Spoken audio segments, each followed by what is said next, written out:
One of my best friends is now engaged. My heart is perfectly fine.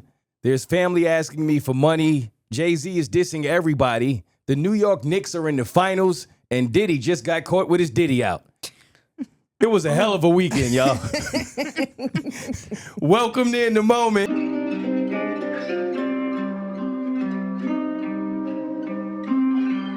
I'm in the moment. Stay in the moment.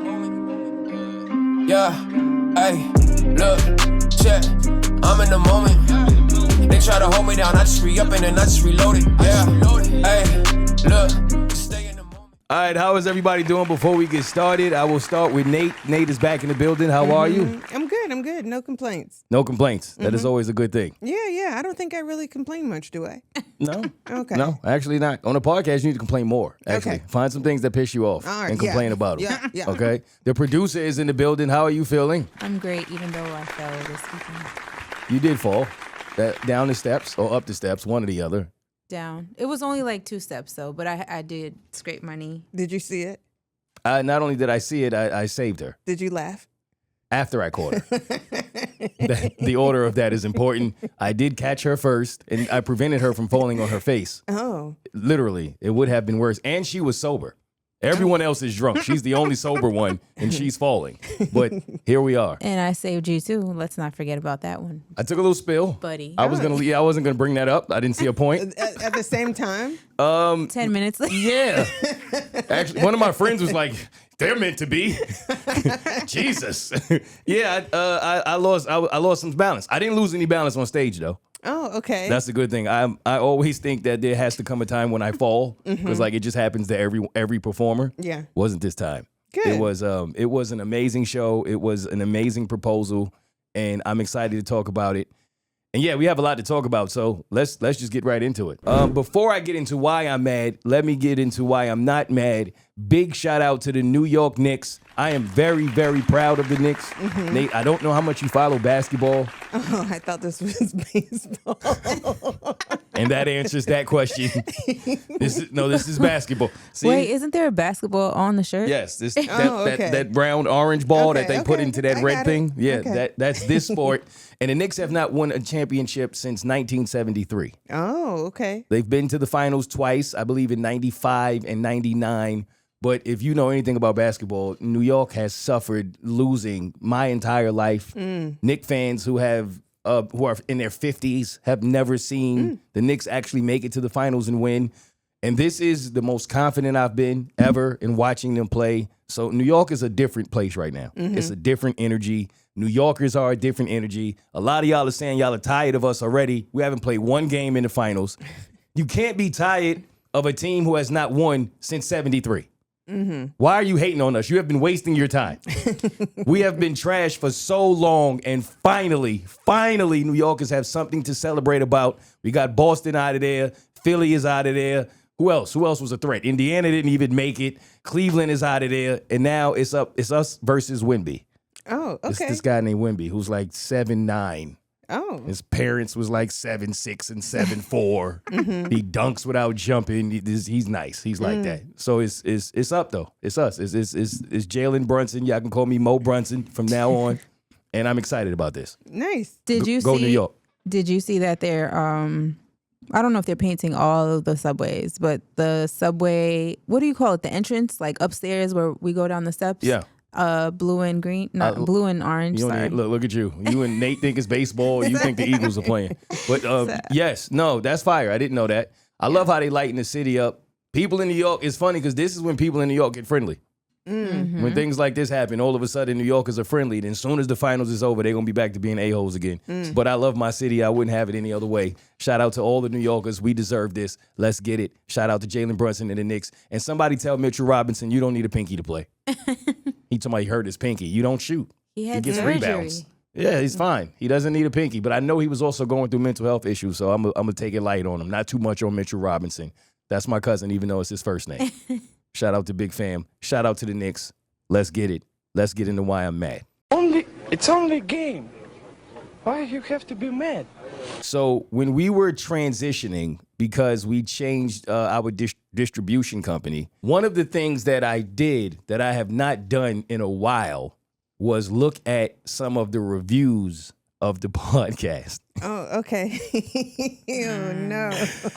And as soon as I did it, I remembered why I haven't done it. Yeah, that's like why I don't read my comments. Yeah, I get it. And it can be a very dark place, but sometimes there's critique in there that you should hear so that you can better yourself and you can better the show. Now, you got to dig through a lot of BS in order to get to it, but there were some critiques that I'm going to take seriously, at least seriously enough to address the people who have said these things. And I just took the first 5. Okay. So I really don't know what's coming. I copied and pasted the first 5, and I know they're negative because they were all 1 stars. Okay. So I don't know what the commentary is, but I know it's negative, and I don't like to run from haters. Right. We all need haters. Y'all are welcome here. I want to address them, and I want to get to the bottom of why these people were so angry about listening to this podcast that instead of just going to find a podcast they actually like, they decided to give me a 1-star review. Okay. I don't get that. What? Like, why? If you don't like it, okay, maybe you could do the 1-star review.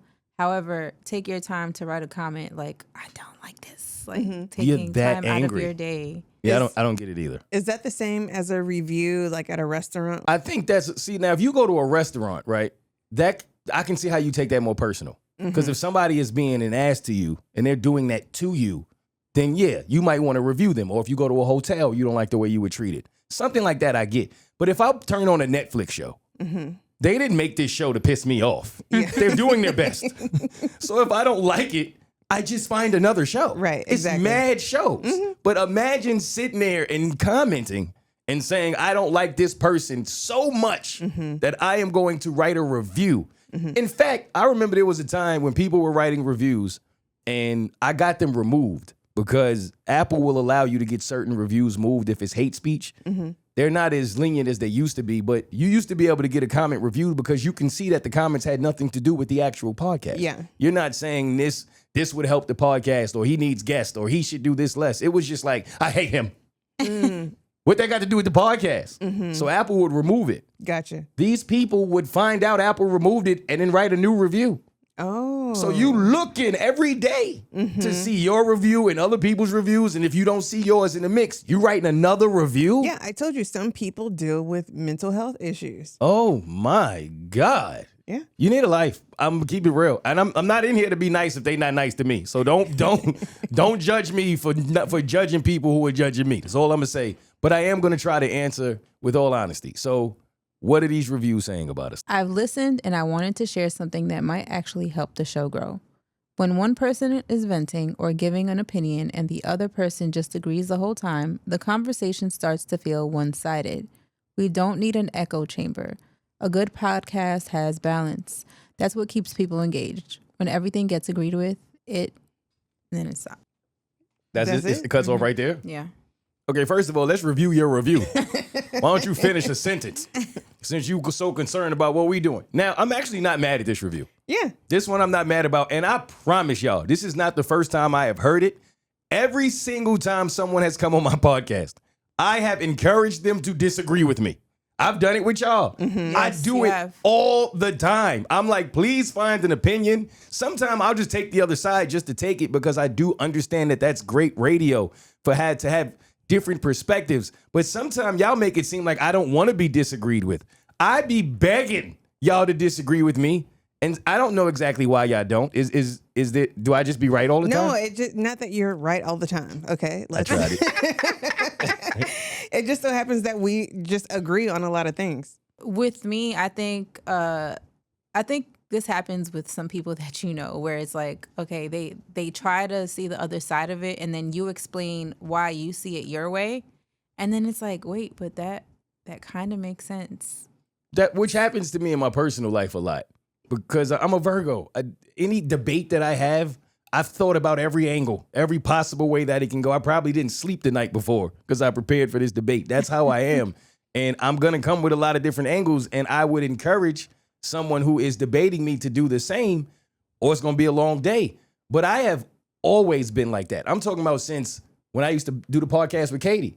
She was very similar. She would just agree with me. And I'm like, people hate that. You have to stop doing that. Have an opinion. Have your own voice. Sometimes I know what I'm saying is in the minority. And I just know that's just how I think. I know that people are not going to agree. In fact, when I meet a lot of the listeners, that's the first thing they tell me. I love you. I don't agree with you, but I love you. And I appreciate that because good, it means you're getting a different perspective than your own. But I do think that's probably the biggest drawback on the podcast. There's a lot of the time we all share the same opinion. And you got to typically get people from different walks of life, different experiences. That's why I try to bring a lot of relationship stuff in when y'all can come from the woman's perspective and I can come from the man's. Because I feel like we will have debates on those topics. But a lot of the time, it is more difficult than y'all think for me to get people to disagree with me. And then the other half of that is like when we're high, when you go on a tangent, I forgot what we were even talking about. So I'm like, yeah, you're right. See? But it's not me. And I've also encouraged the listeners, like, I want y'all to debate me. I tell y'all to send emails. I tell y'all to write in. I tell y'all to call up. Like, I want y'all to have these debates with me. If I ever say anything that you don't agree with and you sitting in your car going, I hate when he does this, then please let us know and I will debate you live on air. I have no problem with that. I would love to do that. Mm-hmm. Do you guys ever, well, I think you do, like if you don't agree with someone, you tell them flat out like, well, I don't agree with you? I don't do that. No, you do that. And see, that's what I don't like. Shout out to Chief Keef. Because if you don't agree, then you got to have a reason. I'll go on a 10-minute soliloquy and think I crushed it. And she'll be like, I don't agree. But why? I don't know. I just don't agree. No, you got to have a reason. Okay, next review. If you want a podcast about an irrelevant guy who just talks about himself the whole time, this one is for you. No substance, just boasting his own ego. He's been through a lot of co-hosts. It's probably because they get tired of hearing him talk about himself and having to agree all the time or get clowned on. Somehow he's, in capital letters, always the victim, yet had beef with everyone in his life. Oh, okay. This is a great one. First of all, your mother's irrelevant. Let's start there. Secondly, let's address all of this. It's my podcast. Who y'all want me to talk about? There's a reason that they call it personal stories when you have a radio show. Because people listen to hear about your life and your stories. Who you want me to talk about? Second, substance. I come on here every week and do a segment called Noah's Ark, where I give nothing but substance. In fact, that's the research I do, is to come in and during that segment, every single week, give y'all something that y'all can walk away and go, I didn't only laugh today, I learned something. And many people have complimented me on that. So I don't know where he's getting that from. Third, the co-host thing. I love this one because you couldn't be more wrong. And this is why I'm doing this. I do this to prove to y'all that most people just talk. They just talk without knowing anything about what they're talking about. I have never had a co-host on this show. How's that feel now, buddy? Never. Not one time. Every single time I have brought someone on this platform, I always told y'all it was a temporary situation. You've been here in my career. Is that true? You're the only one on the podcast. Oh, See, I'm this sorry. is another reason they don't disagree with me because they don't listen. Yes. And y'all get mad at me. It's not Yes. me. I'm sorry. I've always said that. From way back with Katie to, I don't even know who else you're considering a co-host. I'm assuming you'd go Katie, you'd go Keon, and now Nate. Nate not only has not left, she told y'all she was leaving and she's still here. So clearly, everybody doesn't run away from me, right? I am leaving. I am eventually. And they're going to say that. I guarantee you they're going to add you to the list of, see, another one bites the dust. They're telling y'all they're leaving. I've never had a contract drawn up to where it's like me and so is a co-host. That has never happened. Katie came on to help with the podcast. And then when we wanted to take the podcast to another level, which was going to include her having to do a lot more work, she decided she didn't want to put that kind of time in because she had so much on her plate. And I respected that and accepted that. What was I supposed to do? Beg her to stay and do work she didn't want to do? Podcasts take a lot of work. A lot of work. And behind the scenes, people who don't do podcasts don't know that. So a lot of people want to just come on and talk. That's it. Even if they come on and talk drunk, that's all they want to do. And the moment you got to put in the work that it takes to actually have a successful podcast, most people are going to tell you they'd rather take their shoes. And that's okay. Now, that's one person, though. Keon, well, let's be honest. He got mad. He got upset because we asked him to share. We asked him to share his life. It's a podcast. You're a dad. I'm not a dad. You can come from angles that I can't come from. Respectfully, you can speak to things I can't speak to. He'd say, I don't want to do that. I don't want to talk about nothing in my life. I don't want to talk about anything that's going on. So you don't want to talk on a talk show. What do you want me to do? And that's my guy. Anybody else would have just said, this ain't working out. I had producers telling me it wasn't working out. Editors telling me it wasn't working out. And I decided this is my friend. So I went to him and said, let's find another path because I love you. Maybe being in front of the camera is not your thing. We all spoke about this as a team. This was not a Mo thing. In fact, everybody kept coming to me like, did you talk to him yet? I didn't want to do it. But I did it because that's what a man does. That's what someone who runs a professional business does. And I think that's what a good person does. I sat him down and said, here's how I believe you can actually help us. And he said, then I don't want to do it anymore. Mm-hmm. Okay. And I don't want to be your friend anymore while I'm at it either. Mm-hmm. Okay. Damn. I was just trying to help. But if those are the two people you are talking about that I ran off with my ego, how about that? What about the mailman? Because wasn't he here temporarily before us or no? He helped me do like 2 episodes during COVID. Okay, so that's what I'm just saying, just address. Because Romeo, I feel like Romeo was here for a few episodes through Katie because Katie thought Romeo would. But that's what I'm saying. It was no I could see if I had a co-host, we signed on as co-hosts, we put the same amount of effort into the podcast, and then all of a sudden they was like, I can't work with him out. I could see it then. But you making shit up. All of these co-hosts I've not had one co-host. You are literally making that up. I've had people I've brought onto the platform and they've stayed longer than they ever thought they were going to stay. Every single name actually stayed longer than you thought they were going to stay. So who ran? The thing is, no one came on and was like, I can't do this anymore. It wasn't like that. That wasn't the situation. The situation is always the same. And if anybody does a podcast, they will tell you this. You bring people on your platform, you ask them to do more, because they actually want more. That's the thing. They always want more than they're willing to give, like most jobs. And then when you say, okay, I can give you whatever you want, but you got to give me something back, they go, oh, nah, I just want to talk. Well, then what we doing?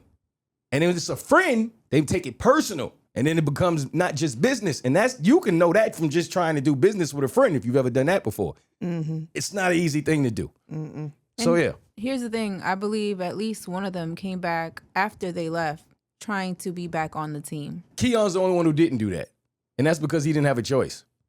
Because he was blocked after he called me the day or texted me the day before my birthday talking about I owe him something. These are the kind of people I call friends one day in my life. But it's all good. And guess who never comes on here and talks about these things? But you got me talking about it now. All right? All of the stuff that they do to me behind the scenes, they stab me in the back, they betray me, they do all this. I don't come here and talk about it. I just let y'all know, hey, it ain't working out. It's going to go in a different direction. And then you get reviews like that of people trying to bash you because they don't realize that you're actually being a bigger person. And bringing them on the podcast in the first place was me being a bigger person. These are not people who had their own podcast. They didn't have their own successful thing going and we combined it. No, they didn't have anything going, respectfully. And I was like, you're my friend. Come on, hop on with me and let's enjoy this journey together. And no good deed goes unpunished. I feel like the Keon thing, it was more of my suggestion, right? Off of just listening to you guys talk at the house or something. Like, you guys would always make me laugh. It wasn't because he was so talented. Exactly. No, you was like, this your friend. And at that time, that was obviously before Nate was in my life. Yes. We needed someone in that seat. We didn't need, but I didn't want it to just be me talking. A lot of people are successful with that kind of podcast, and I get it, and I can do it. And some of the listeners have told me straight up, I like when it's just you. But I don't know what it is about when it's just me. I've gotten better at it, but I don't love it. So I just wanted to have someone there. And yeah, she was like, yo, why don't you try Keon? Mm-hmm. And I did. And like I said, all of the producers, the label, everybody was like, it's not working out because he didn't want to share. And that's the crazy thing, because I saw both sides of it. Like when we weren't filming, it was like a whole different dynamic. Whole different person. So I could totally see why you were like, y'all should do this, because I would have said the same thing. But then when the cameras were rolling, it was very different. Very different. And in all transparency, what I believe it was, a lot of it was he just cared about what people thought. Yeah. Entirely too much. Like you'd have an opinion when it was just us that I'm like, that'll be fire on the podcast. Mm-hmm. But then people are going to listen. He's always worried about what people are going to say about him. Yeah. And, well, there we are. Yeah. Well, and he's the reason why I'm here. but because that first the interview that y'all did, the editors like messed up like the editing and all of that stuff. So I was like, I'll just come back because I feel bad. Like, you know, they messed up my episode, the editors did. Yep. So I was like, I'll come back. And I had only planned on being here for a couple weeks. But I'm still here. So A year that's how I later. ended up. You didn't put that in your review, did you? How about the people who stay? How about that one? And God works in mysterious ways, because when Keon brought you in, we thought you were going to be a one guest thing. Like you said, they messed up the episode. He then got mad at you for something. I still don't know what that was about, and made it awkward and weird. And I guess in his mind, it was like, well, I was choosing you over him. Mm-hmm. And I was choosing what was best for the business. Mm-hmm. It had nothing to do with anything other than what was good for the business. And neither of us thought you and I would be here this long, but it's been great, and that's how it's worked out. And like I said, God knows more than we all ever will. And then to add on, like what Nate said, they messed up the editing, right? The team that you were working with in the past. Now you handle all of that stuff. Everything. So that's why they get the quality and just everything that they get today versus how it used to be. Yeah. And we talking about 8-hour days of just working on the podcast. That's not all the other things I got going on and I'm working on. But when you have people trying to do it for you, things like that happen, where they calling you the wrong name and all of these different things are happening. And I realize sometimes you want things done right, you got to do them yourself. And it takes a lot of time, a lot of effort, but I love the final product. And to those who also love the final product, I love you. And that's why I put all the effort and the time I do. I used to love him on the radio, but since leaving, he constantly alludes to sharing his story, but it's behind a paywall. Once you pay, he says nothing. It's all a manipulative money grab and reveals so much about his character. And I hate feeling manipulated. He lacks authenticity. I think we can all now see why he has gone through so many co-hosts. Again with this lie. The common denominator behind each leaving is him. It can't always be someone else's fault, and the most recent co-host says nothing, just here to support him and not get fired. I can't. I'm sorry. Where's she going to get fired from? What? I'm assuming. I can't keep up with the change of co-host anymore. The women seem scared to disagree with him. I'm not scared. I think the most disappointing is how Mo will tease a story and then never mention it during the podcast. He talks about the same past conflicts all the time, but only All right, expresses Jesus Christ. anger Is she still going? and never tells his story completely. Apple allows this many words? No, right? All right. First of all, it says a lot about your character, what that review just said. I already addressed the co-host one. I've never had a co-host. I've never ran through co-hosts. Y'all trying to make me a co-host whore. That's never happened. Again, for the second time, all of these co-hosts were temporary, and they weren't co-hosts. I don't even know. I shouldn't even be saying that. They were people who I allowed to join my platform. For you, the ones who were complaining and making comments like this. Are y'all scared to disagree with me? No. Okay, that answers that. What else did she say? Now I will give her the tease the story thing and then not tell the story. I did that one time. Remember? We talked about it, so you probably don't remember, but I remember everything. But I said I was going to get to a story, and I forgot to get to it because we ran out of time, and I had to get to it the week after. First of all, that's a part of, I think, Happens every day in radio. entertainment, where Yeah. you like tease something and okay, I'm not gonna give it to you. Like that's why other podcasts or radio shows have bonuses so you can pay for extra juicy things. Yeah, I know y'all don't like for people to work and get money for what they do for a living, like such. But first of all, a money grab is insane because the very first video that I made for my Patreon, in fact, it's the pinned video today. It says, if you're here for the messiness, because I know a lot of them are and were, then you might as well just leave and get your money back. I told them that. I led with that. I didn't start a Patreon to start just being messy and talking shit about people. But I knew by the amount of listeners I was getting in the beginning that that's what a lot of people were there for. And then we got rid of those people. And the core people who have stayed and are still there understood the assignment from the beginning. This is about me getting into my personal life. Things that I would never talk about on my regular podcast. Things that I would never not put behind a paywall, because what am I doing that for? The level of vulnerability that I have to display, the people that I talk about. Yes, there were also times when I was facing lawsuits, facing all kind of different things, and I had to be very careful about what I said and didn't say. And I wasn't about to just risk that because you don't want to pay to hear entertainment that you clearly do want to pay for because you were there. You paid for it, right? And now it's a money grab. What the hell is anybody else's business then? But I think that was the one thing that you hadn't mentioned, the lawsuit. You just said it just now, and you hadn't actually said it before. I've said it on Patreon plenty of times. He couldn't say certain things, but like there were times where you felt like, okay, this is the end. Now I'm going to say what I got to say. But then like something new would develop like a couple of days later and then you couldn't say it. So like I do remember one specific time where you said like, I'm going to say everything, fuck it. But you couldn't because there were new developments. Which, right. And that should be obvious to some people who are using common sense that if you know someone's going through a situation and they're dancing around it, you should know why. I get everyone's not going to know why, but it's not because it's a money grab. I mean, it's literally, it's life. You think people want to have shackles? You think people want to not be able to speak freely? There's always a reason, which that exact thing I have said plenty of times. In fact, I said it last week when we did the Patreon about if there's ever anything that I'm not speaking to, it's because I can't.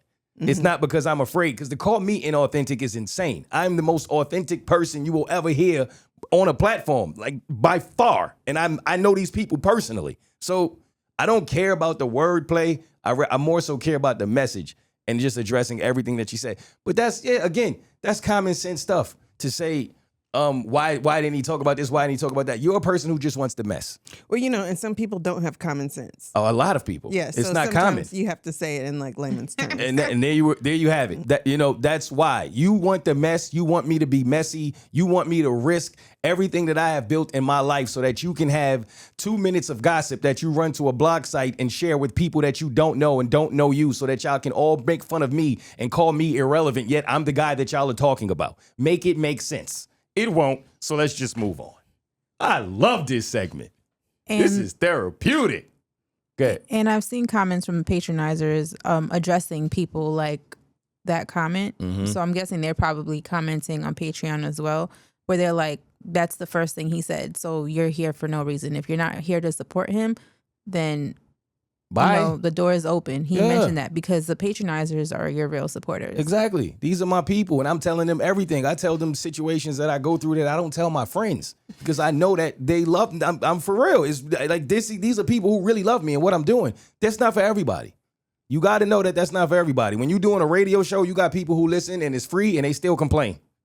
Because they just want mess. They want drama. They want that fulfills their life, and they have no purpose outside of that. And I'm never talking to those people. I'm glad you're here to listen, but I'm not going to tell you when I'm beefing with people in my family. You're not getting that. You don't deserve that. So you should just grab another show. And the last one. How many mm-hms can one person say? First time listening and unfortunately won't be back. Mo is great, but can't fully take in all of the content because of the constant mm-hms being interjected by the co-host. Stay in the moment. Yeah, hey, look, check, I'm in the moment.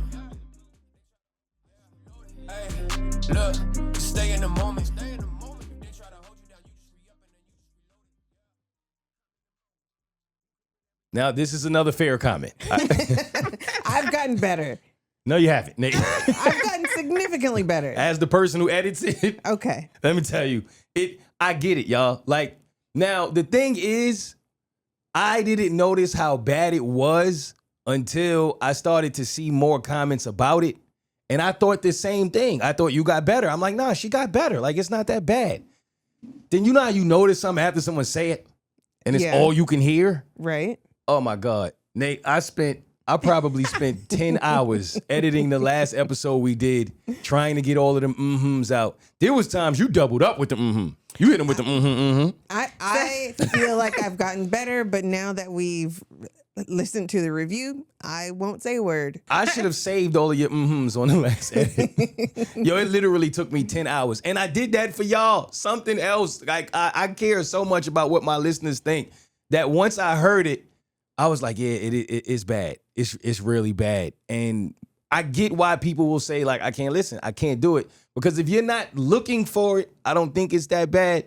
But once you realize it's happening, it's a tough listen. Okay. It's a tough listen. All right, that's a fair one. I have spoken to Nate about that. We have addressed that.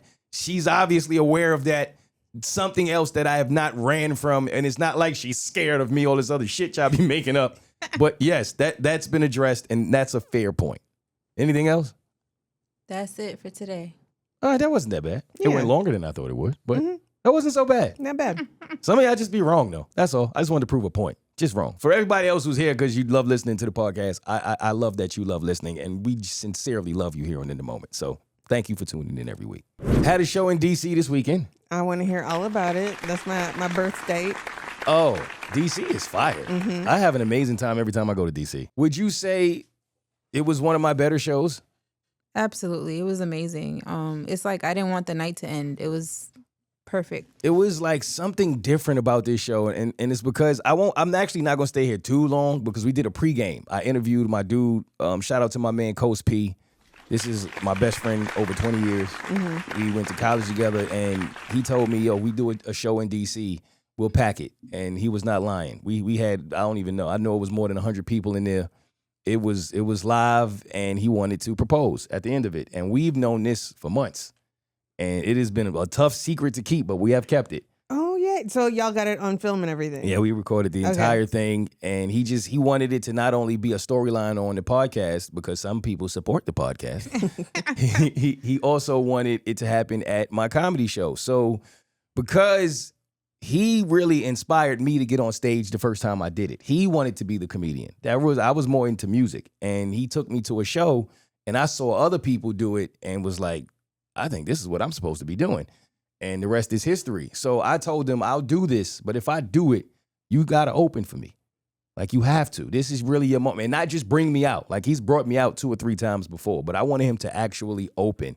And he did it. He did it. Not only that, his other man, his other homeboy was like, I'll do 5 minutes if you need it. And I don't think he knew, like, me and my father are like that. We was like, okay. Like, you really want to do it? And he was like, you know how the energy changed a little bit. I think that's how I was when I was like, oh yeah, I'll open, I'll do the music. And then you were like, okay, I'll let you do it. And I was like, oh shit. I didn't expect that. But he did it. He actually did it, and he took some balls. Shout out to him, because that was the day of the show that he was like, I'll do it. So he came out, he did 5 minutes. Coast came out and did probably 10, 15, something like that. And my father hosted the whole thing. So he's killing it. Shout out to my father. I mean, he started doing this just because he wanted to support his son. Yeah. He really out there getting the crowd going. He's telling jokes. He's calling out people in the audience. I was like, wow, he's really taking this on. And the whole night couldn't have been more perfect, man. His friends were there. His family was there. Shout out to everybody who came out to support him. I had a lot of listeners and supporters in the building. Shout out to everybody who came out to see me. And it was just a room of love and energy. And only myself, the producer, Coast, obviously, and his camera guy knew that this proposal was happening at the end. And we set it up to where I did like a couples game show, made it seem like I was going to ask all of these questions to these 2 couples. And the second question, I was like, you come up with the question. And it was on him. And he proposed. Got down on her knee and proposed. And she said yes, obviously, after she got through the shock. Yeah. You could really see in her face, she was shocked. Like, she had no idea this was happening. And I'm proud of us because we were able to hold it down. But it couldn't have been better, man. I did about an hour, like right on the dot. And then right after that, we did the game. The proposal went really well. Everybody was so excited. His parents were there. His brothers were there. His whole family, for real. Everybody was there. And it couldn't have been better. Yeah. It could not have been better. Her family was there. It couldn't have been better. The venue was amazing. Shout out to Pub Key. Such a beautiful venue. Like, that bar is really nice. Really, really nice. They had Christmas trees up in the green room. That was oh, I love it. Yeah, in June. But I wasn't mad. It was a beautiful, beautiful green room. Literally a green room. And the whole thing, man, I don't have a bad thing to say. Shout out to Katie, the manager of the bar, for helping us put the entire thing together. She was amazing from start to finish. And the show just couldn't have been better. I was on fire. It was one of those nights. I've learned being on tour, you only as good as the crowd. You know what I mean? Like, you feed off the energy, and I fed off of their energy, and it was one of the best shows I've ever had. Like, it's over, you're done? And I was like, yo, I just did like an hour and 30 minutes. Like, but that's such a big compliment when people are like, damn, you've been up, it has been that long, and they didn't even realize it because we were just cooking. We were flowing, and I got to really tell my story with Coast and how we met, and a lot of the details of that, which are hilarious. And it was great to be able to tell that with his friends and family there. Yeah. Aww. So shout out to them and congratulations to the new engaged couple. One of my favorite couples by far. I got nothing but love for both of them. They're amazing together. They're perfect together. And I'm very, very happy for them. This is the last day. You made it. I made it, man. This is the last day of the fast. Tomorrow it is officially over. So what are your thoughts? Like, what are you going to do? You know, I don't miss drinking at all. I never thought I would say that. And I didn't think that I was going to feel much change. Mm-hmm. But especially being around drunk people, like, I don't miss that. I really don't. These mornings that I've woke up knowing I would have been hungover, I would have been sluggish. A lot of people who haven't seen me in a while saw me this weekend and they can see the transformation. Like, they were really happy for me and like, damn, you really getting to it. Not drinking has really helped my life in so many different ways. I can sense the difference in how I react to things. Mm-hmm. My patience is different. Even like negative reviews, perfect example. Like, these things, they just don't bother me anymore. Yeah. You know what I mean? I have a whole new outlook on life, and I'm not going to go as far as you. I don't know if I'm going to go a year and just not drink. I don't think that's happening. And you passed a year now.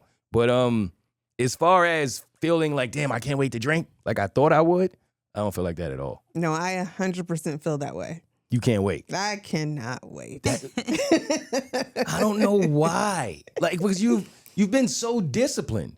Yeah. And you still want to? Yes. Absolutely. I am ready to toss them back. Man. Mm-hmm. Like, don't get me wrong. The game is on. It's hot outside. A couple beers. It sound amazing. Right? But as far as really getting it, shots and all of that, like I think those days are behind me. See, I don't know about the shots and everything, but I know that when I finally make it to Miami and I go to the club, I'm gonna drink. Yeah. Like, yeah, I'm gonna have a good time. I'm gonna dance. I'm gonna be all over the place. Now, see, I'm still with that. Mm-hmm. I still want those nights when, it's like my dude getting engaged with a hell of a time to grab a drink. You know what I mean? But as far as just drinking in the crib, yeah. And I got friends who they drink every day or every other day. Like, that level of drinking. For me, like, I don't even want to poison my body like that anymore. Mm. Now, smoking. Doctor should have never told me I ain't had no problem. I can't wait. Now, that I can't wait for. Right. That is going to be like, I'm talking about, I might stay up to midnight. Okay. All right, let's get into the group chat. Matthew Perry's family is upset. Did you guys know that? We don't have to go into the details. Now, Matthew Perry, famous actor who passed away from substance abuse. Most of you know him from Friends. His dealer is now facing 15 years in prison. Mm-hmm. Now, the dealer was not aware that they were giving him, I don't understand what part of this story is funny. This is, what? Nate saying, See? All right. No, catch him. I'm listening. No, count him. I'm listening. But you gotta listen. You don't take to listen. Who does that? Who listens Radio to people, Nate. Okay, I'm not gonna say a word. I'm not gonna say a single word. That's the point. Okay. That's good. All right. So, where was I? Okay. Now, I think it's important to note the dealer did not give him bad drugs on purpose. For people who may not know this story. The dealer was just dealing, and he accidentally got a batch of bad drugs. And the family is upset, and the family feels like because you were a friend of the family, we know you, they're mad at him. And that's where the debate is. Do y'all feel like the family has a right to say, hey, why the hell was you giving our son drugs? Now, of course they do, right? But logically, can you be mad at him for doing his job, or her? I don't know if it was a male or a female. I'm not sure. The ketamine queen? It's a woman. Yes, okay. But the person who administered it was a male. His assistant, right? Mm-hmm. Okay, so they're mad at the assistant because they feel like you were more than his assistant. You were a friend to him. Why would you be supplying your friend with drugs knowing he has this problem?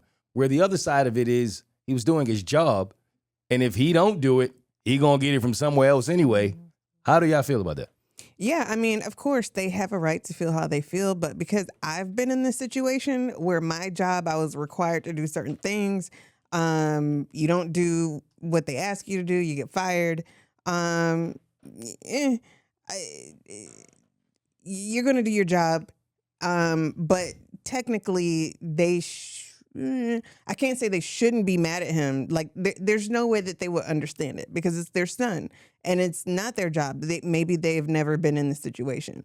But I have, so I understand, like, that's what he was asked to do. That's what he was told to do. He was getting paid to do it.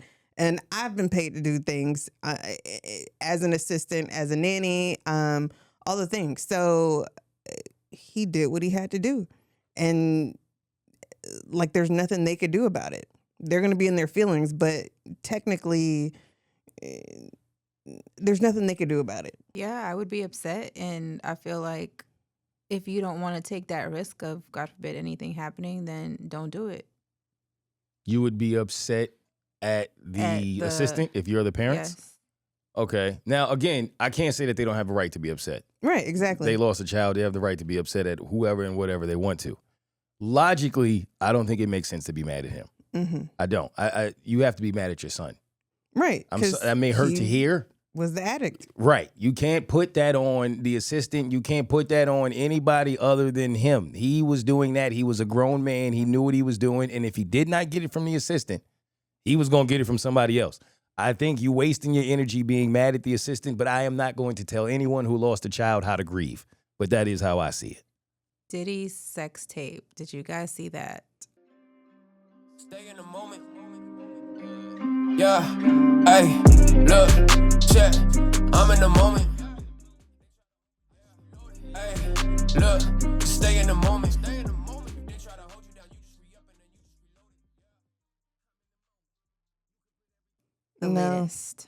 I have not been on social media. He has something else out. Yes, he does, Nate. His penis. And speaking of assistants who have had to do things, boy, I would hate to have been Diddy's assistant at any point in life.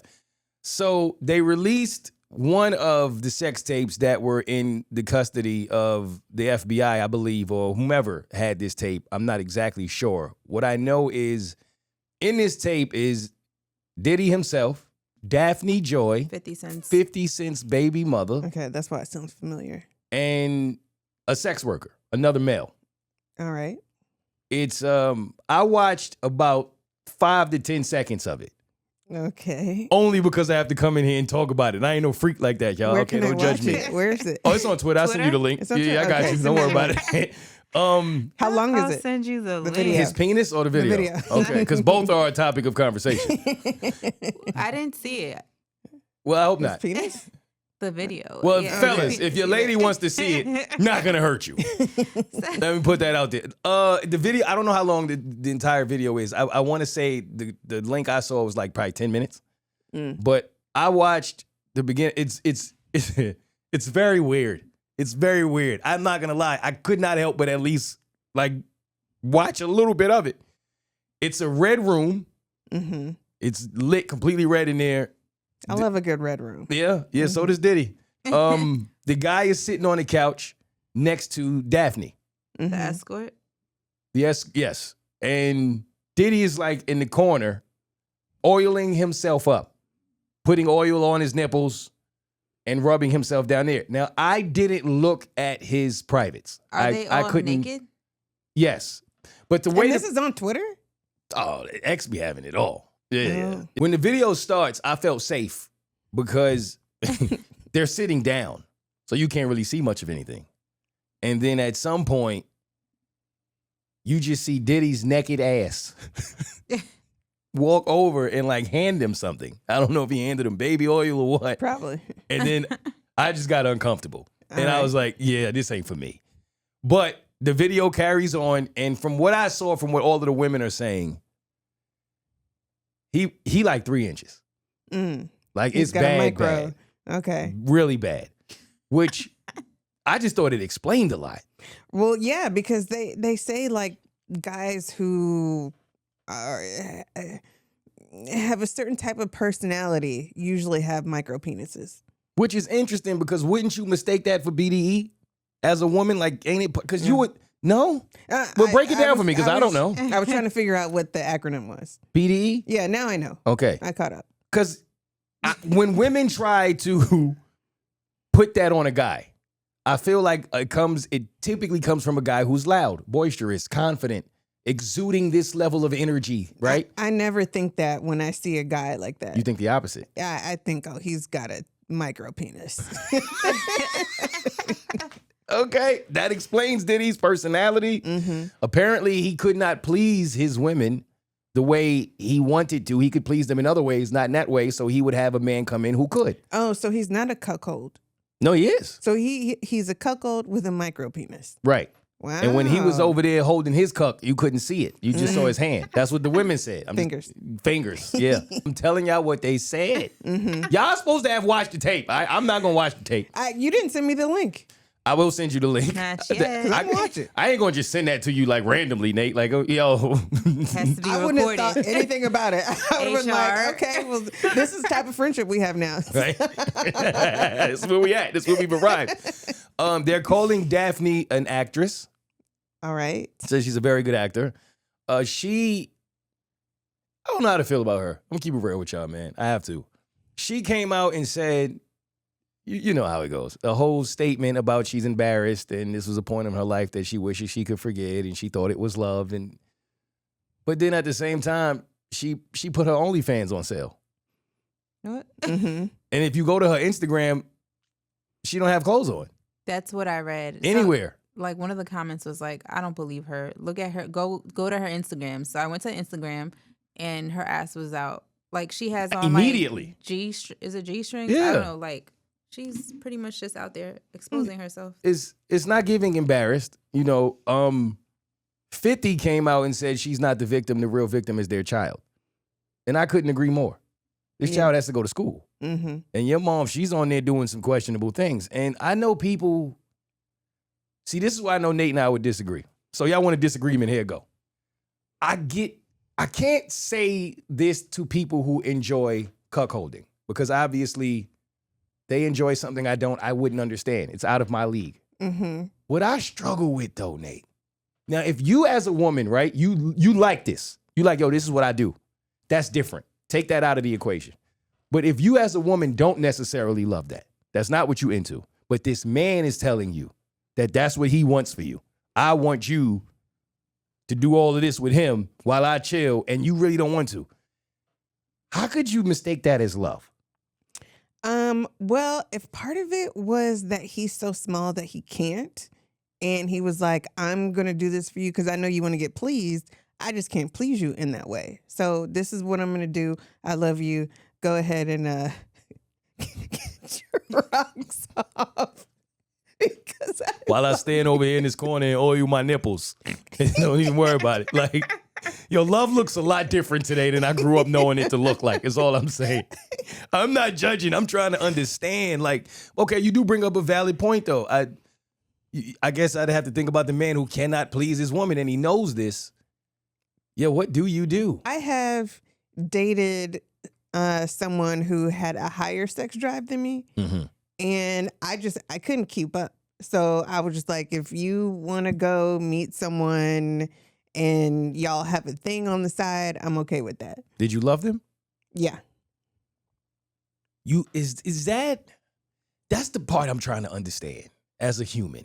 Like how you can love someone truly Mm-hmm. and not only allow them to be intimate with someone, but want it. Well, yeah, I can explain that to you. I know. You don't can or know. you can't. I can't. Like I have wondered that for a long time. Like, why is this something that I am intrigued by? But Right. I don't have an answer. Like I heard K. Michelle, singer, for those who may not know, speak to this the other day where she talked about, I'm cool with my husband doing this thing. Mm-hmm. And it became a viral topic, as long as he's not buying her things. That was her take. If you out here paying a rent, we have a problem.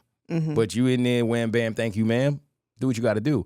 And what the debate became on this podcast I was watching was, okay, we understand it and we respect it. And of course, as men, a lot of men will tell you that's a good attitude to have because if you don't have it, you might disappoint yourself. But one guy brought up a valid point of, does she feel this way because she truly feels this way?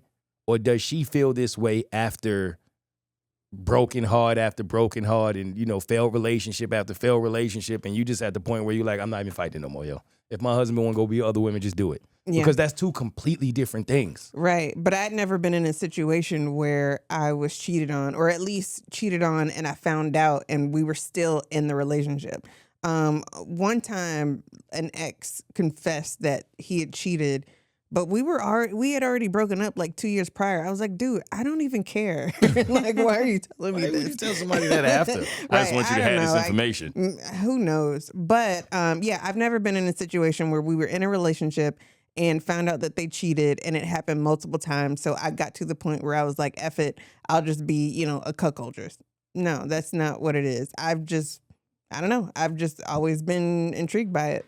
I do think the majority of men, when I hear some women say, like, all men cheat, I don't think it's all men, but I think it's a majority. I think you'd be wise to go into the situations believing that the majority do. And honestly, with time, a lot of women do too. A lot of people that's just what it is. And I think you would be better suited asking at some point than not asking at all. Mm-hmm. Like, I think some people operate in the space of don't know, don't ask, don't tell. But you might as well just ask your partner straight up and down, like, yo, what's up? Yeah, because I don't like the don't ask, don't tell. Right, you want to know. Mm-hmm. Are you into monogamy? Are you not? I think it's a mature conversation that at some point you should have with a partner that you plan on spending forever with, because it's going to go a lot easier if you have the information than if you find out and you don't. Yeah, take that. Did you know that he was paying her $10,000 monthly or $10,000 weekly, one or the other? Well, that's where the joy came from. I'm assuming, right? She said she needed her bills paid, right?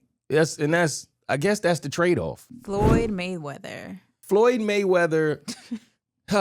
allegedly had a child with a stripper and now owes $1 million in back pay with child support, and I believe is also being ordered to pay $30,000 a month or something to this extent. A stripper that worked for him, though, because I believe he was part owner. Oh, she sure did work for him. And she's going to continue to work for him. And I will never understand this child support thing. Anthony Edwards, basketball player, another one that's in a situation like this, where his salary, I believe, was reported to be $3 million a month, and her salary was $1,000 a month. Mm-hmm. And they based the balance of who should pay what off of that. I don't understand how you just end up with these women. This is what I'm saying. Mm-hmm. Like Floyd Mayweather, you don't protect yourself. How does that happen? I have, again, worked in situations like this, and I can see how it happens. Like, if you get close enough to a person of that status, you just kind of get kind of lax. I get how you could have a few drinks and have a wild night. That part I get. But you are Floyd Mayweather. Your whole career is about bobbing and weaving, sticking and moving, dodging the punches. And this is the one punch you couldn't dodge? You 50-0. And it's like, it's so many good women out here. It's so many. Why do they always choose? It's something about that mindset that I haven't figured out. Like the girl, Sophie Rain. They have the other, Selena Powell, I believe is her name. And it's like, she sleeps with all the rappers. Like every rapper. You shouldn't. Okay. But every rapper wants this one woman. Mm-hmm. Brittany Renner, the list goes on. There's a lot of these women who it's like they get one rapper, they get one football player, and now the whole league wants to be with this one woman. And it's so many women. And I wonder what it is about the stripper or the OnlyFans woman that seems to always be able to pull the $300 million guy. I don't know. I've been trying to figure that out for a long time. I bet, Nate. Yeah. Yeah.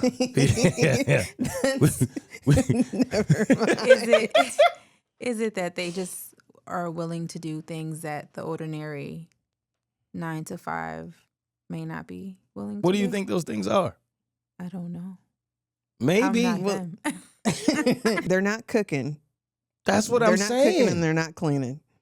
They just having sex. Yeah. That can't be the hardest thing to do. The 9-to-5 woman got to take a class or something. Y'all are losing the And race. trust me, I have seen it because I have been there. Not personally, but as the Tell your assistant. truth, Snake. As the Y'all wanted assistant. content out of her, right? There it is. How about that for your negative reviews? I've been there as the assistant, and I've seen these couples. The wife doesn't cook, doesn't clean. That's usually why they hire me, because Yeah. she doesn't do any of that. That's what Cardi said, right? I and don't cook. I don't clean. It's not just because they don't want, like they can't. I can't imagine being with someone who can't cook, because I'm a foodie. That's a love language to It me. is. You know what I mean? You taking care of me. You making sure I'm fed. I don't get the mindset, and I really do want to understand it. Like, that would be my first question to Floyd. How does that even happen? Or it could be a thing where they feel like because this person has nothing, can't cook, can't clean, ain't not making money, and it's kind of like a savior thing. Like, I can take care of you and kind of. And I can control you. Yeah, that's 'Cause what you I was don't- going to yeah, say, but yeah. not all of them are control, because I've seen them and they're not all being controlled. And it's so easy, and I don't understand it. I'm still trying to figure it out. But yeah. Hey, life hard at this point. I need a baller too. Y'all ain't gonna be the only ones just getting a life off of sex. After a while, like, don't get me wrong, I know that these women are probably incredible at sex. 10 out of 10 probably. Because I don't know what else it is. And like you said, they probably don't have anything when they meet them, so now it's like you owe me the world, right? Outside of that, even that gotta get old at some point. You don't want somebody who cares about you. All It seems else. like Drake wants that from his songs. No, you don't. No, you don't. Don't listen to Drake. Don't listen to Drake. Drake, you know why I hate that with Drake? Because Drake is the same guy that'll tell you on the song that you broke. As the listener. Like, I'm listening to you. I'm supporting you. He'd be like, if I fly economy, I know who I see. Me. That's what you're going to see. Like, the guy who's listening to you paid for the record. But then he get on the next record and go, no one loves me for me. Like, you got to pick one, though. You got to pick a struggle. But I get kicking it with the ladies. Don't get me wrong. I don't get having kids with them. You've seen too many men go out this way, lose all of their money. Adrian Broner, we see him now on these streams. He used to have $90 million.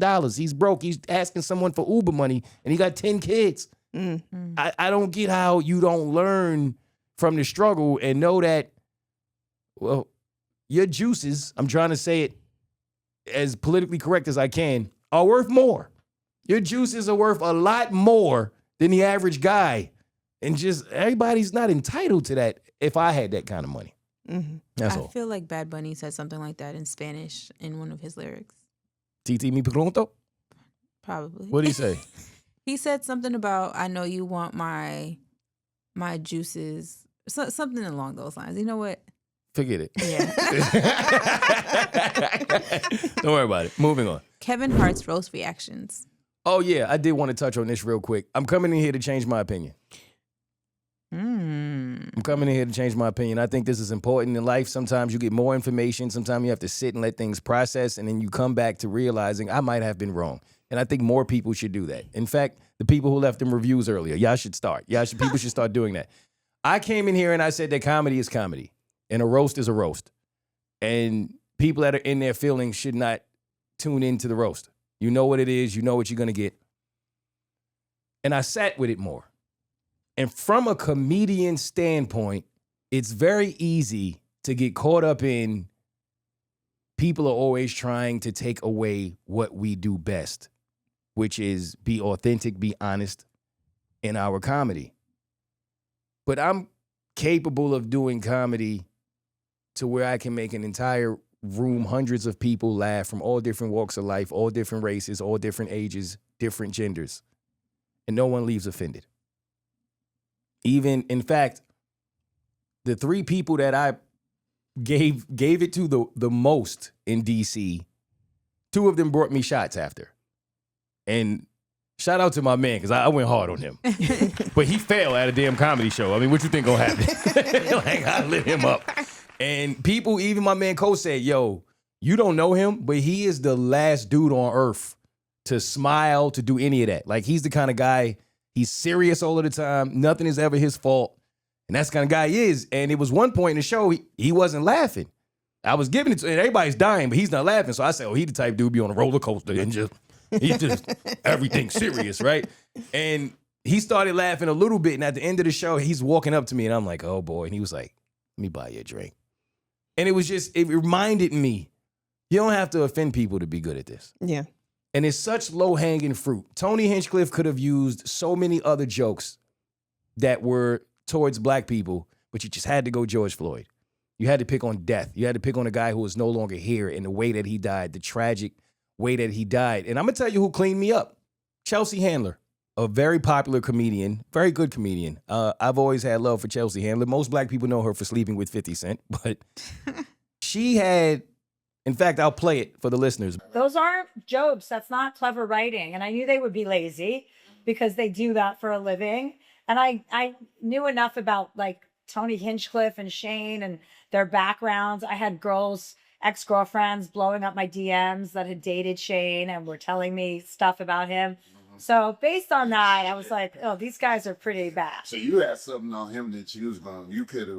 Tell us now. What shit Shane? It's just everything we know, that they're racist, that they're bigots, that they're sexist, you know, that they think they're like invincible, that they've been canceled for being like, you know, Shane got fired from SNL, but then was on SNL years later. So he got fired. So what happened in between those two events? So he believes, this is per one of his exes, that he's invincible. He's like, doesn't matter. I can say anything I want. Yeah. Do you think that now a lot of like white comics, they feel as though that they can say something racist and it's going to further their career? Well, yeah, they're going to get in with that group of like Roganites and that Austin group of Joe Rogan and all of those guys.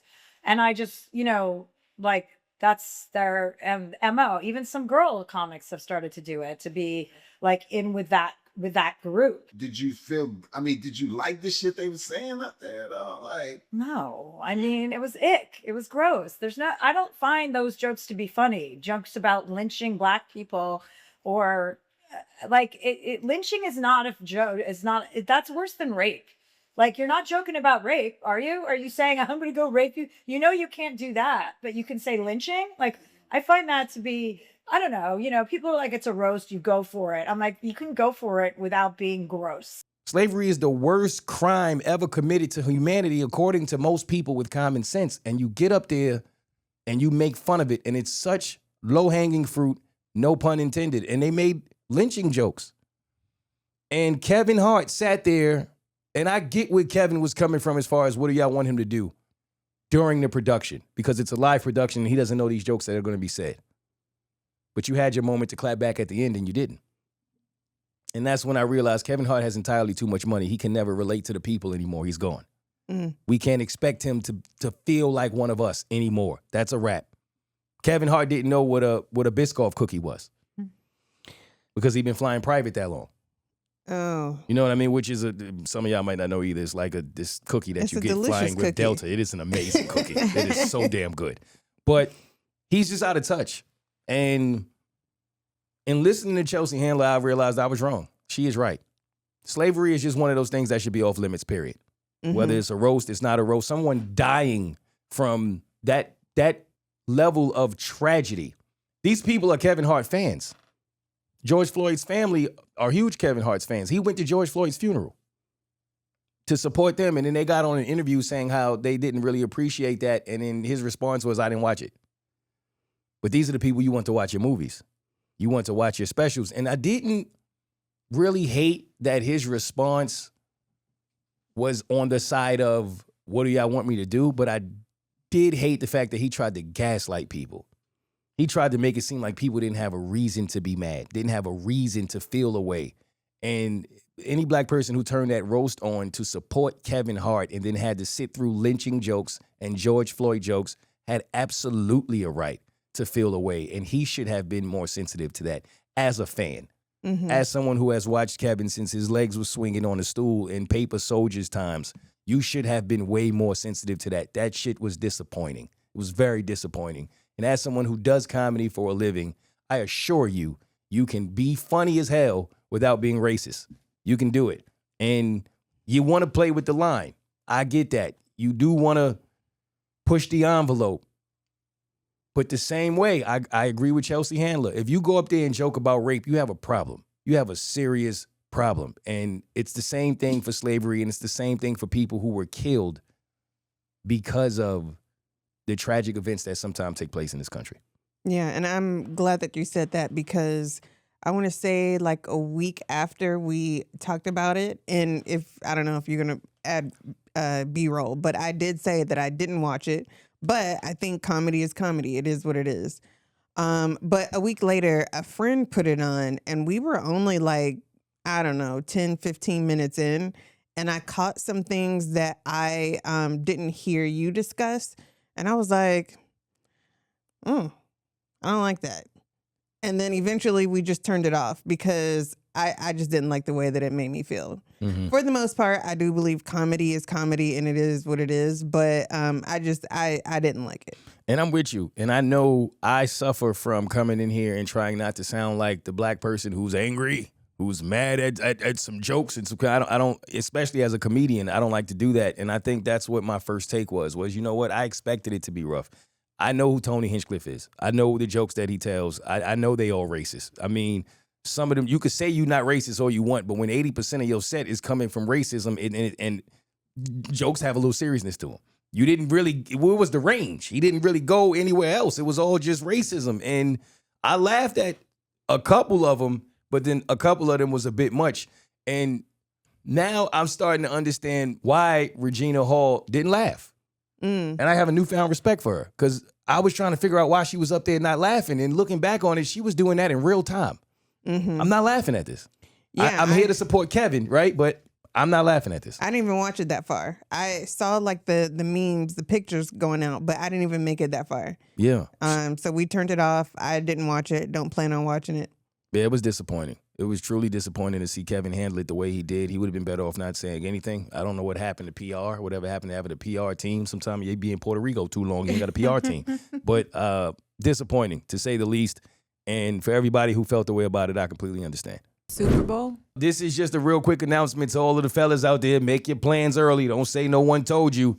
This year's Super Bowl falls exactly on Valentine's Day. Really? The exact day. February 14th is when the Super Bowl is. And I don't know if that's ever happened before, but I don't remember that happening. But I don't know if y'all going to do flowers and chicken wings. I don't know how you're going to do this combination. But I just wanted all the fellas to know. Plan ahead. Plan ahead. Because if she don't want to see the game, I don't know how you're getting out of that. Well, I'm in the clear because I don't celebrate either. There you go. That makes it easy. And did you guys know that Serena Williams was set to make her return back to professional tennis? I see what you did there with Set, and I'm proud of you. But no, I didn't know that. But good for her. That's awesome. Yep. And are you guys ready for the FIFA World Cup? Absolutely. When does it start? 8 days. Oh, okay. I just saw a countdown for it yesterday, which was 9 days. So quick math. And we're about 8 days away. And I'm very excited about it, actually. Me too. All right, y'all. Question of the week. Speaking of having a dilemma with the Super Bowl and Valentine's Day, I saw this online and it went viral. And boy, do I think this woman thought this was going to go very differently for her when she posted it. But she was out eating. She appeared to be by herself. And it seems as if she was ghosted by a guy. Because as she's at the place, I don't know if this was before she got there or right when she got there, but it was last minute. He said he got a phone call from someone who had 2 New York Knicks playoff tickets. Now, if you are unaware, just to give you context, New York Knicks playoff tickets do not hit like other team playoff tickets. They are thousands of dollars. You have to spend pretty much $1,000 to sit in the nosebleeds. I'm pretty sure it's higher than that. I thought it was a few now thousand. It is. Now, yeah, especially for the finals. But because New York, that's where all of the celebrities go to the game. So those front seats that are $10,000, $15,000, they really sell. Yeah. So they don't have to lower the prices at all. Everybody wants to see this. And now this is monumental. The Knicks being in the playoffs right now and the run that they're having is literally record-breaking. They've broken 3 or 4 records. So I saw it and immediately knew that the comments weren't going to be on her side. This is not going to go like she thinks this is going to go. And I was right, but there were a few comments where people disagreed. So I looked up and told the producer, is she serious? Did she really think this is the first date, y'all? They not married. There's none of that. This is their very first date. And I'm like, she thought that he should choose this date over going to a New York Knicks playoff game, as hard as those tickets are to get right now, a date that we can reschedule for tomorrow or any other time. But these tickets that I'm now getting for free, that might have been $2,000-$3,000. You want me to say no so I can come spend money on a date with you, and I don't even know if I like you yet. And she looked at me like I was crazy. So I said, we got to debate. How do we feel about this date? What should this man have done? Are you on her side? I think that, I mean, I would be understanding, but I would probably feel in ways that he didn't invite me. Like we were already planned on, we planned on going on a date. So this could be our date. Take me to the game. Now, I assume if someone called him and said, I have 2 tickets, that's the person he's going with, the person who called him. Oh, well then, yeah, then that's, yeah. Because if he had 2 tickets, then yeah, that would be wild. But I'm assuming somebody wasn't giving 2 tickets away. Mm-hmm. Somebody probably dropped out last minute, couldn't go, and they called them like, yo, I got a ticket if you want to go. And now you got to choose between going to this Knicks playoff game or going on this date with this young lady for the first time. Oh, yeah, I would be understanding. If it was a friend and the friend was like, yeah, I have an extra ticket, you want to come to the game, no problem. So you would be okay with the rain check? Yeah. Going to the game, can we schedule this for another day? Right. That's what my thought process would have been. If I'm already there and I'm dressed and you were supposed to be here already, yeah, there's no understanding because you should have been here by now. And maybe if you got that call when you were in front of me and I'm like, damn, I would encourage you to go. But not if I'm here ready and you should have been here 15 minutes ago or whatever time they were set to meet. And then you'd be like, oh, I got Knicks tickets. Oh, so she was already there waiting and he was late. Well, that's the thing. I don't think she said he stood me up and I was already here waiting. But she was eating dinner. So it looked that way, that she was already at the place and then for some reason he wasn't. Oh, well then he should have given her a heads up. If I'm in the car and I'm on my way to this first date and I'm 10 minutes out, whatever the case, my man's hit me and say, yo, I got an extra ticket to the Knicks playoff game. That restaurant not going to see me. I'm sorry. Yeah. I'm going to call you. If Madison Square Garden is that way and I'm almost late already and Red Lobster, whoever we meeting at is that way, I'll make it up to you. Yeah, like if my friend called me, I would go. And you don't even know if it's baseball or not. I don't care. Now, I do enjoy going to games, watching them on TV, not so much. But yeah, if my friend called, yeah, I'm going. This is a no-brainer to me. So much so, I saw it as a red flag that she wasn't understanding. When she came and her response was, I'm never talking to him again. Who do you think you is? You got me F. Oh, I can't, now I'm speeding to the game. Because now I realize I didn't lose much. Because if that's how you gonna react, and I'm not saying she's wrong, I'm not.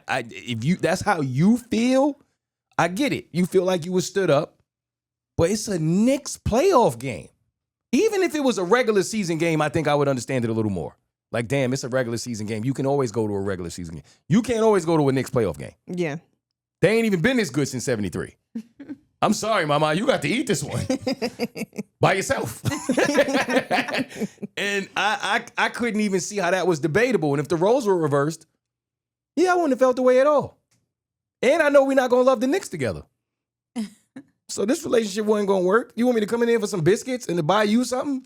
I don't even know. Now, if we 3-4 dates in and I really like you, yeah, that changes things as well. it changes things a little bit. Mm-hmm. I'm still going to the game. Right. But I can understand you feeling away a little more. First date, we haven't even built up enough miles for you to be this much in your feelings over me. But how do you know? Like, what if she just doesn't go on dates and she gave you the opportunity to go on a date with her? Well, that's on her. But even if we were a couple dates in, I would still be understanding. I would be a little more understanding. And if you just didn't go on dates, I would be a little more understanding to that as well. You're right. Maybe they had. Because it's like, I'm not going to go out with just, okay, somebody asked me, I'm going to go out on a date with you. If I was like, all right, I'm going to give this a shot. And then you do that. And then you do that while I'm waiting for you.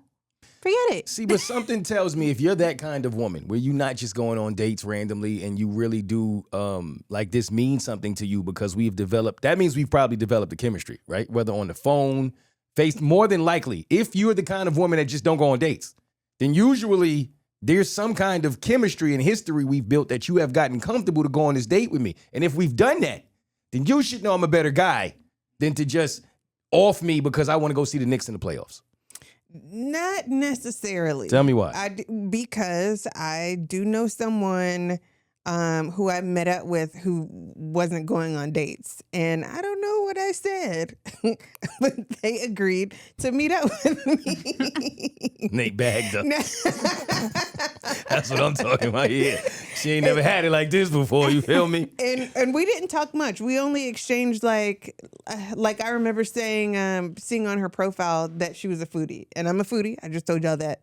So I said, hey, we're probably not a fit for each other, but we're both foodies. Do you want to meet up and like get some food? Okay. And she said yes. And then she was like, we can meet up at this place. Do you want to exchange numbers? I was like, no, I don't exchange numbers with people that I haven't met in person yet.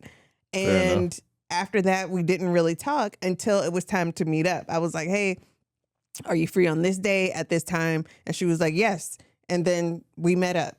So yeah, so it wasn't a lot of talking. It wasn't a lot of finagling. So I don't know. Even if she's not the type of person that goes on a lot of dates, that doesn't mean that they had this long-term exchange back and forth. And sometimes people are like, okay, we match. I think you're attractive. Let's just meet up tomorrow. Like it could be just that simple. Fair enough. And I also think some people, listen, this is good advice, I believe, if you are out here on the dating scene. Some people are delusional. They have a serious sense of delusion when it comes to self. And you have to be on the lookout for that because you're going to have a lot of issues dealing with somebody who thinks too much of themselves, no different than you would with someone who thinks too little of themselves.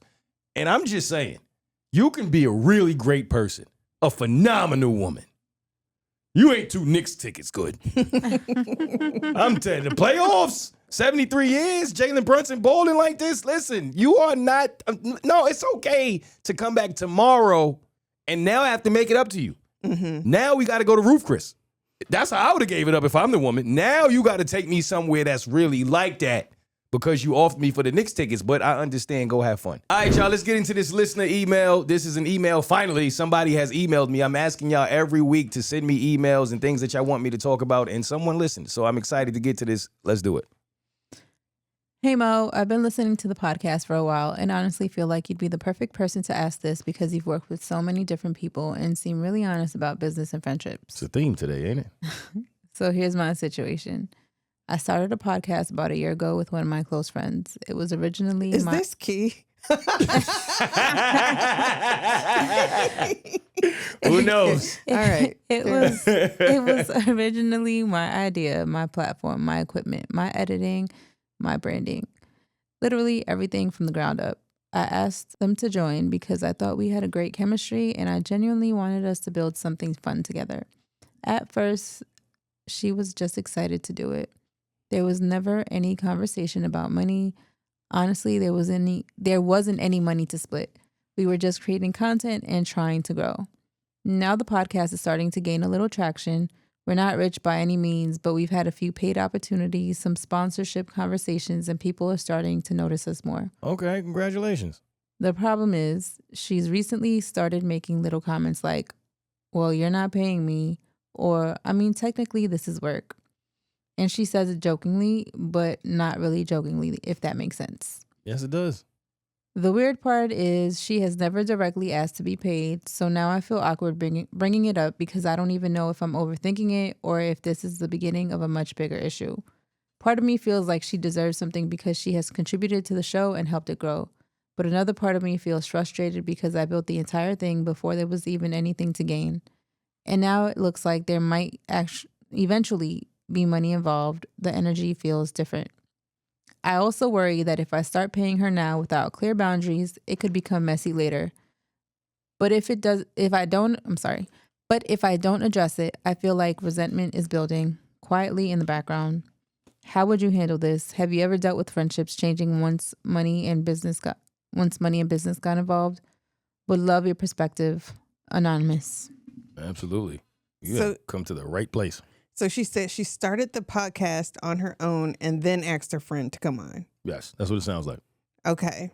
I think that if she asked her friend to come on, then that was the moment that they should have talked about, you know, how are they splitting things? Who's in charge of what? Who's doing what?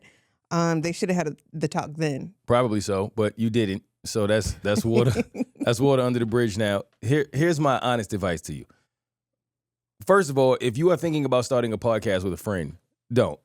Start there. I'm telling y'all. If you want to keep the friend, and it's not just with podcasting, it's with any kind of business. It gets tricky and it just never seems to work out in the end. And I know a lot of people who are going through this. Now, in your situation, I think the details here are important, and I don't know that I have enough of them, but I'll try to go with what you gave me. If you, from what I understand, and here's my experience with having a podcast and having a platform, what tends to happen is if you've done what it sounds like you built this platform on your own and people tune in every week to listen to you and you are doing all of the work, that's one thing. And if you did that and you brought your friend on, then yeah, I can see where Nate is coming up from. There should have been some type of talk there, but it also depends on what your friend is bringing. I don't know if your friend has her own platform. Is she bringing her own listeners? Is she bringing experience to the podcast?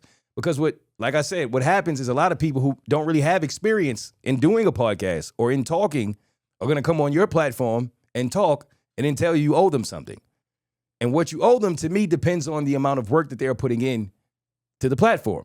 Now, you also said that I think she's doing some of the work or something to that extent in there. And it's important to know what that looks like, because here's what I fully believe when it comes to podcasting. If you build your platform on your own from the ground up, from giving your thoughts, ideas, opinions, and putting your hard-earned work into it, then you should be protective of it. But if someone is coming onto the platform and they're providing you with something, then you should do the same. But that's where the lines get blurred. In my past, what I have learned with people coming on the platform is they just want to talk. That is literally it.